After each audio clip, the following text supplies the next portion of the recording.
छोटे से गांव में सुंदर नाम का आदमी अपनी पत्नी कविता और 10 साल के छोटे बेटे सौरभ के साथ रहता था। सुंदर का गरीबी के मारे बुरा हाल था। उसके घर में कई कई दिन भोजन नहीं बनता था। एक दिन गांव में एक आदमी मिठाई बेचने आता है। बड़ी दूर से आए हैं, प्यार का तोहफा लाए हैं, अपना लो या ठुकरा दो भैया, हम तो मिठाई लाए हैं। खाओगे एक बार तो मांगोगे बार बार, मिठास भरी है इसमें, सबको भाएगी ये मेरे यार। देखते ही देखते मिठाई खरीदने वालों की भीड़ लग जाती है। कविता और उसका बेटा सौरभ अपने घर के दरवाजे के बाहर बैठे हुए होते हैं। मिठाई वाले को देखकर सौरभ अपनी माँ से कहता है, माँ देखो ना, सब मिठाई खरीद रहे हैं, मुझे भी मिठाई दिलवाओ। बेटा मेरे पास पैसे नहीं हैं, जब ये अगले हफ्ते मिठाई बेचने आएगा तब मैं तुझे मिठाई दिलवाऊंगी। नहीं, मुझे अभी मिठाई चाहिए। आप मुझे हर बार यही कह के बहका देती हो कि अगली बार दिलवाऊंगी। सौरभ अपनी माँ से मिठाई लेने के लिए जिद करने लगता है। कविता गुस्से में आकर सौरभ के 2 थप्पड़ मारकर अंदर ले जाती है। रोना बंद कर, जब एक बार कह दिया मेरे पास पैसे नहीं है तो फिर मैं तुझे मिठाई कहाँ से दिलवाऊं? तुझे पता भी है हम कितनी मुश्किल से अपना गुजारा कर रहे हैं, घर में एक पैसा भी नहीं है। ये कहते हुए कविता की आंखों में आंसू आ जाते हैं। उतने में ही सुंदर आ जाता है। कविता से कहता है, अरे क्या हुआ, तुम्हारी आंखों से आंसू क्यों आ रहे हैं? कुछ नहीं, बस अपनी तकदीर को देखकर रोना आ गया। आज मिठाई वाला आया था।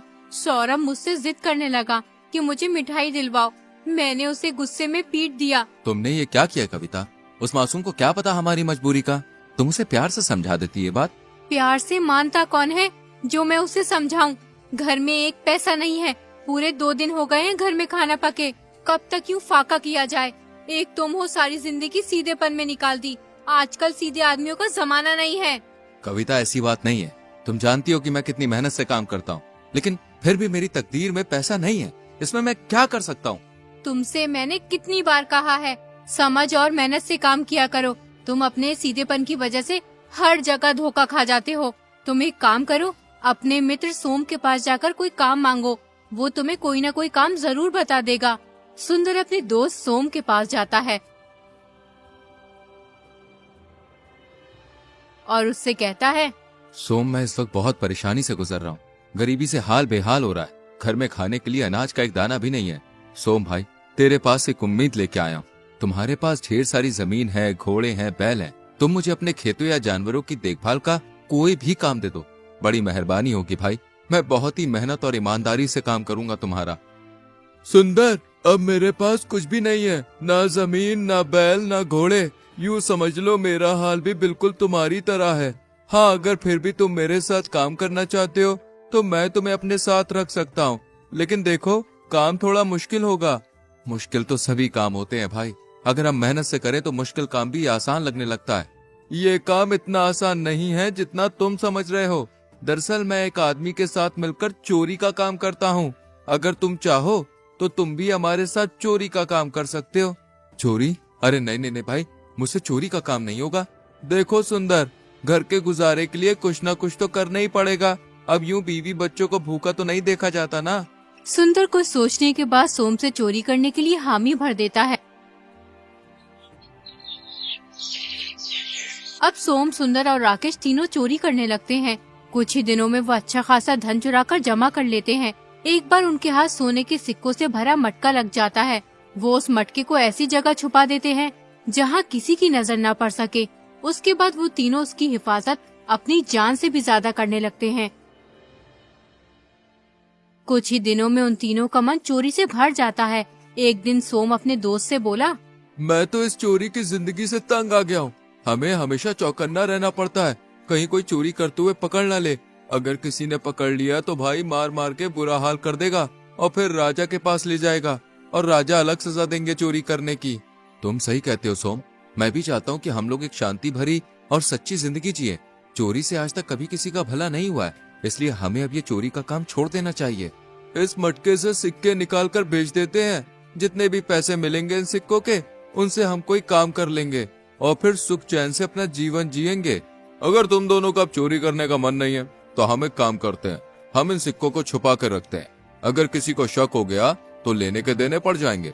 हमें किसी ऐसी जगह चलना चाहिए जहाँ हमें कोई भी ना जानता। वहाँ पे हम ईमानदारी से काम करेंगे और सुकून चैन की जिंदगी जिएंगे, और फिर जैसे ही मौका मिलेगा इन सिक्कों को हम बेच देंगे।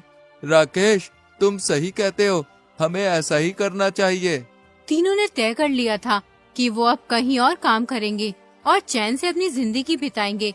लेकिन राकेश की नजर उस मटके पे थी। वो सोचता था, किसी भी तरह से मुझे इन दोनों से ये मटका चुरा के भागना है, उसके बाद मुझे कभी भी कोई काम करने की जरूरत नहीं होगी। अब राकेश उस मटके को चुराने के लिए सही मौके का इंतजार करने लगता है। तीनों मटका लेकर गांव से दूर एक जंगल में पहुंच जाते हैं। वहां उन्हें एक बुढ़िया का घर मिलता है। राकेश बुढ़िया से कहता है, हम तीनों व्यापारी हैं, शहर में कुछ काम धंधा शुरू करना चाहते हैं। आपका घर शहर के बहुत नजदीक है, जो हमारे लिए बहुत ही फायदेमंद होगा। इससे हमें शहर आने जाने में बहुत आसानी होगी।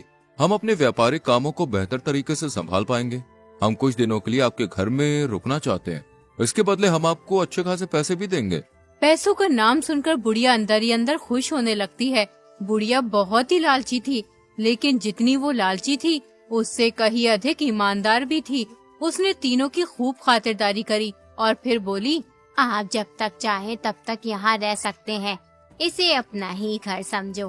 तीनों को पता लग चुका था कि बुढ़िया बहुत ही नेक और सच्ची औरत है, जिसे पराई दौलत का लालच नहीं है। इसलिए उन्होंने अपना सोने के सिक्कों से भरा मटका बुढ़िया को संभालने के लिए दे दिया। कृपया आप इस मटके को संभाल कर रखना, और एक बात का ध्यान रखना, इस मटके को हमें तभी देना जब हम तीनों एक साथ तुमसे मटका लेने आए। ठीक है, मैं इस मटके को बहुत ही संभाल कर रखूंगी, लेकिन इस मटके के अंदर क्या है ये तो बताओ मुझे। इस मटके के अंदर हम तीनों की जिंदगी भर की कमाई है, इसलिए तुम्हें संभालने के लिए दे रहे हैं। बुढ़िया उस मटके को एक खुफिया जगह पर छुपा देती है, जिससे किसी को पता न चले। अगले दिन तीनों काम करने की तलाश के लिए निकल जाते हैं। पूरा दिन हो जाता है, लेकिन उन्हें कहीं भी काम नहीं मिलता, इसलिए वो बहुत थक जाते हैं। फिर वो बुढ़िया के घर से थोड़ी दूर एक पेड़ के नीचे बैठे होते हैं। भाइयों, पूरा दिन हो गया, लेकिन कहीं भी काम नहीं मिला। मुझे तो बहुत तेज भूख लग रही है। ऐसा मन कर रहा है किसी पेड़ के नीचे बैठकर खाना खाया जाए। थक तो मैं भी बहुत गया हूँ और मुझे भी बहुत जोर की भूख लगी है, लेकिन खाना लेने जाएगा कौन बुढ़िया के घर? राकेश इसी घड़ी का इंतजार कर रहा था। वो सोचने लगता है, ये सही वक्त है उस मटके को गायब करने का। किसी भी तरह मुझे बुढ़िया से वो मटका लेना होगा। मैं जा रहा हूँ खाना लेने, तुम दोनों आराम करो यहाँ पे। राकेश बुढ़िया के घर पहुंचकर बोला, माँ, मुझे मेरे दोस्तों ने मटका लेने भेजा है। दरअसल हम उस मटके के 4 हिस्से करना चाहते हैं। 4 हिस्से क्यों करना चाहते हो? तुम तो 3 हो, फिर एक हिस्सा किसका है? वो एक हिस्सा हम तुम्हें देना चाहते हैं। तुमने हमारी देखभाल जो की है, तुम्हें पता भी है उस मटके के अंदर सोने के सिक्के हैं। तुम्हारे हिस्से में बहुत सारे सिक्के आएंगे। तुम उन सिक्कों से अपनी बची कुची जिंदगी आराम से काट लोगी। लाओ, जल्दी मुझे वो मटका ला कर दो। मुझे अपने हिस्से का कोई लालच नहीं है। मैं तुम्हें मटका तभी दूंगी जब तुम तीनों एक साथ मेरे पास मटका लेने आओगे। राकेश सोचने लगता है, हाँ, ये बुढ़िया तो बहुत चालाक है, ये मेरी बातों में आई नहीं रही। अब क्या करूं? एकदम राकेश के दिमाग में एक विचार आया। वो बुढ़िया से बोला, अगर तुम्हें मेरी बात पे यकीन नहीं है तो तुम खुद ही जाकर पूछ लो। बुढ़िया घर से बाहर निकली। उसने दोनों को एक पेड़ के नीचे बैठे हुए देखा। उसने दूर से ही उन दोनों को आवाज लगाई, क्या तुम दोनों ने अपने दोस्त को मटका लेने भेजा है? सुंदर और सोम को बुढ़िया की आवाज साफ सुनाई नहीं दी। उसने सोचा बुढ़िया खाने के लिए पूछ रही है, इसलिए उन्होंने बुढ़िया से कहा, हाँ, उसे दे दीजिए। बुढ़िया ने सोचा ये आदमी सही कह रहा है। उन्होंने अपना मटका मंगाया है और ये मुझे भी हिस्सा देना चाहते हैं। बेचारे बहुत ही नेक आदमी है। बुढ़िया राकेश के पास जाकर बोली, तुम मेरा यही इंतजार करो, मैं मटका लेकर आ रही हूँ। बुढ़िया ने मटका लाकर राकेश को दे दिया। राकेश मटका लेकर तुरंत ही वहाँ से चलता बना। उधर सोम और सुंदर राकेश का इंतजार कर रहे थे।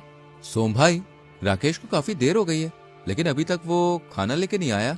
मुझे तो कोई मसला लगता है, हमें चल के देखना चाहिए वहाँ पे। दोनों बुढ़िया के घर की ओर निकल पड़े। घर पहुंचकर वो बुढ़िया से बोले, हमने अपना दोस्त राकेश खाना लेने भेजा था, लेकिन वो हमारे पास नहीं आया। वो कहाँ है? तुमने उसे खाना लेने भेजा था या सोने के सिक्कों से भरा मटका?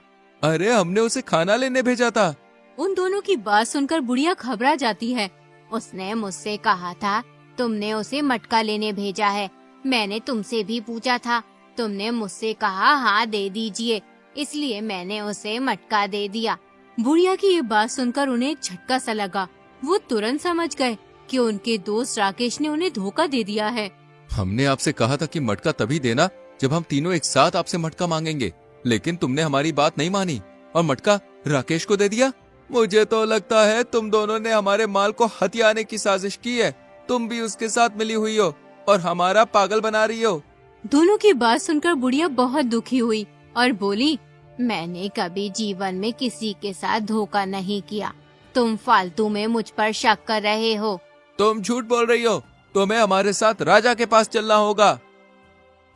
दोनों बुढ़िया को राजा के पास ले जाते हैं और फिर राजा से कहते हैं, महाराज, हम तीनों ने इस बुढ़िया को अपनी जिंदगी भर की कमाई संभाल कर रखने के लिए दी थी। हमने इनसे कहा था कि हमें मटका तभी देना जब हम तीनों एक साथ तुम्हारे पास लेने आए, लेकिन इन्होंने हमारी गैर मौजूदगी में वो मटका हमारे दोस्त राकेश को दे दिया और वो मटका लेकर फरार हो गया। क्यों अम्मा जी, क्या ये दोनों सच बोल रहे हैं?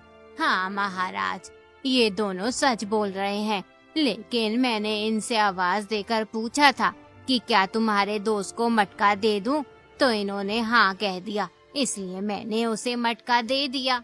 नहीं महाराज, ये झूठ बोल रही है। हमने खाना देने के लिए यहाँ कहा था, न कि मटका देने के लिए। महाराज, ये भी हमारे दोस्त राकेश के साथ मिली हुई है। ये सब इस बुढ़िया की लापरवाही की वजह से हुआ है, जिससे तुम दोनों को नुकसान हुआ है। इसलिए तुम्हारे नुकसान का सारा हर्जाना बुढ़िया को 5 दिन के अंदर भरना होगा। अगर ये हर्जाना नहीं भर सकी तो फिर इन्हें सजा मिलेगी। राजा की बात सुनकर बुढ़िया रोती हुई अपने घर चली जाती है। हे ईश्वर, मेरी मदद कर।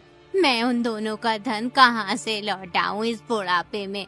मैं उनके धन की भरपाई कहाँ से करूँगी? उधर मंत्री राजा से कहता है, महाराज, मुझे लगता है कि वो बुढ़िया बेकसूर है। हमें एक बार इस मसले की सही से तहकीकात करनी चाहिए। वो इस बुढ़ापे में उन दोनों का इतना सारा धन कहाँ से लौटाएगी? तुम सही कहते हो, हमें इस मामले की सही से तहकीकात करनी चाहिए। तुम एक काम करो, कल भेष बदल कर उस बुढ़िया के घर जाओ और सच का पता लगा के आओ।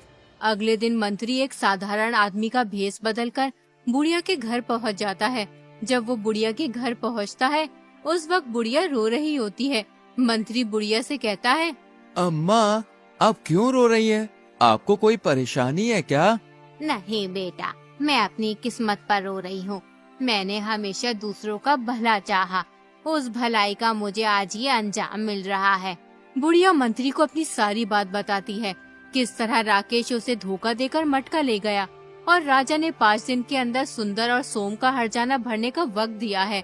बुढ़िया की बात सुनकर मंत्री कहता है, ईश्वर करे उन दोनों को तुम्हारे साथ ऐसा सुलूक करने की सजा मिले।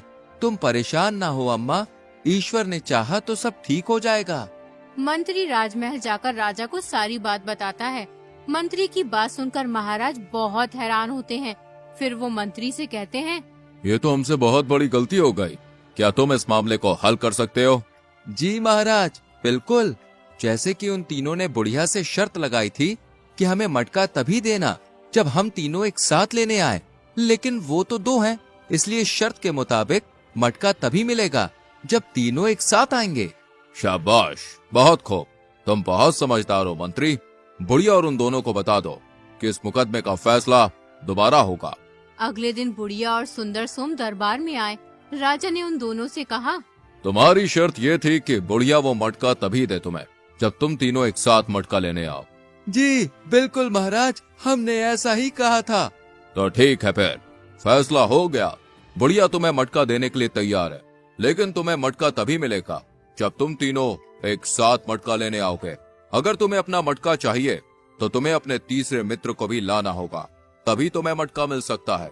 जाओ, अपने तीसरे साथी को बुला कर लाओ, जिससे शर्त पूरी की जा सके। लेकिन महाराज, हम उसे कहाँ से तलाश करके लाए? वो तो मटका लेकर फरार हो गया है। हमें इस बात से कोई मतलब नहीं। अगर तुम्हें मटका चाहिए तो शर्त पूरी करनी होगी, वरना तुम यहाँ से जा सकते हो। दोनों बिना कुछ कहे राजमहल से चले जाते हैं। राजा का फैसला सुनकर बुढ़िया खुश हो जाती है। उसके बाद सोम और सुंदर राकेश को बहुत तलाश करते हैं, लेकिन उसका कुछ भी पता नहीं चलता।